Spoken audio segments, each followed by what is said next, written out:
A martial arts gym can be one of the most fun, exhilarating places, but sometimes tempers can flare, and if you're on the receiving end of that, you got to know how to deal with it. Let's get to it.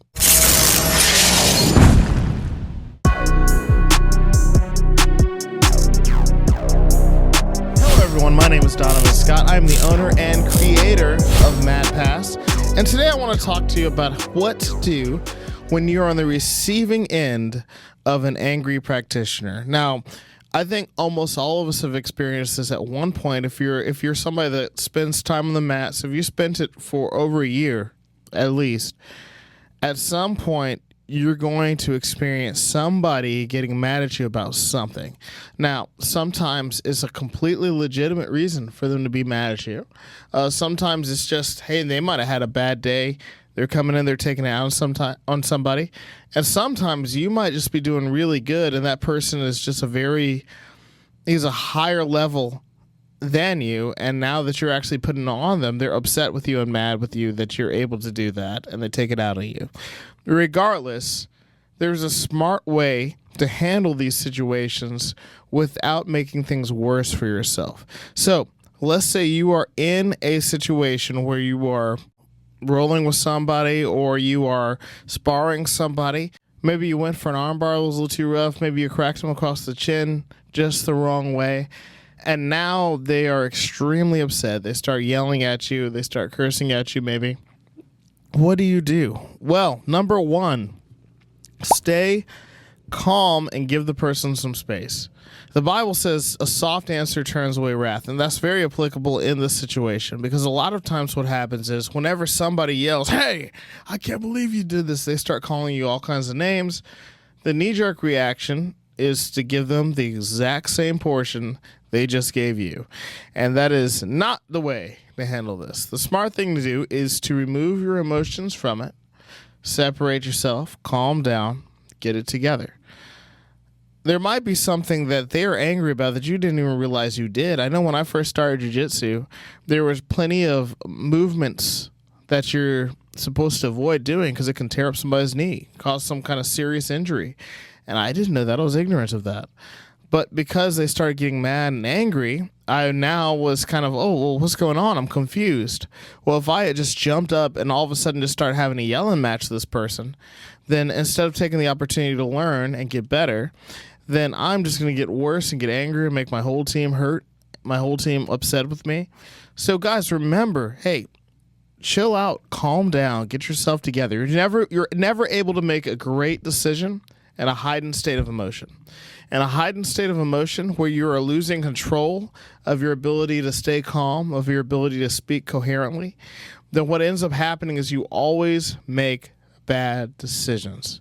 So guys, stay calm. Number two, once you calm yourself down, you get away from that person a little bit, separate yourself so hey, they're able to chill out a little bit, you're able to chill out.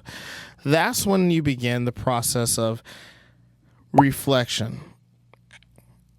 Self-reflection and reflecting upon the person that was angry. Sometimes in the midst of somebody being angry, a lot of times it could be your fault. I can think of times when I've done things and people have gotten mad at me on the mats, and I took some time, separate myself, calmed down, and then I was like, you know what? I shouldn't have gone for that, or I did go for that a little bit too aggressive. That's an adjustment that I need to make. But if I'm only justifying because of my pride and because I don't want to be the one in the wrong, if I'm only consistently justifying I was not wrong, they just can't handle whatever I did, then that is a completely destructive response to what happened. Whether I'm in the right or the wrong, and even if they're in the wrong, I've had people get mad at me on the mats, and I know it sounds like people get mad at me all the time. It doesn't happen that often. But I've had people get mad at me on the mats where, you know, they kind of blew up about something, and then later they're like, hey, dude, I was having a bad day. It was a bad morning. It was a bad evening. Last night, this weekend was terrible. The kids were acting up. I kind of took it out on the mats. I've had that happen. But we always should be able to self-reflect when something happens and figure out, okay, what is the core issue here? How can this be avoided in the future in any way, shape, and form? And number three, always apologize. Unless this is an extreme situation where some dude gets mad and just slaps you across the face, and then now you have to make the decision, because legally you can, defend yourself, or you have to make the decision, hey, I'm just never going to talk to this guy again. Always apologize once this goes down. Once everything cools off a little bit, hey, dude, hey, real quick, dude, I apologize. And don't give me one of these bogus apologies.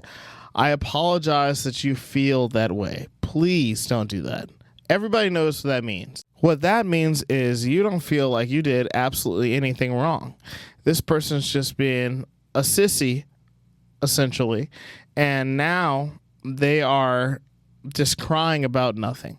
No one calms down when you say, I apologize, you feel that way. It does not happen. Give them a genuine apology.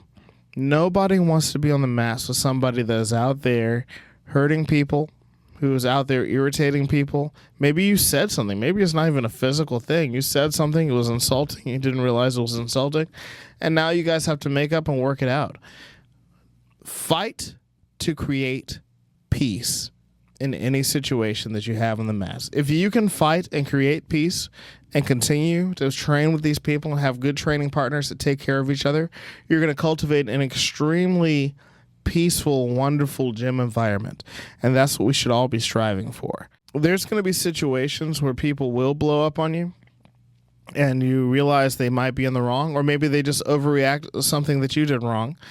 And once you see a consistent pattern of this, you might decide, hey, I'm not training or sparring with that person any longer. There's going to be situations when that comes up. But in most cases, these things can be solved if you remember to, hey, number one, respond softly and separate yourself. Number two, self-reflect and reflect upon the situation. And number three, always apologize. Until next time, hey guys, like, subscribe, share, and join us on Mat Pass. And I'll see you on the mats.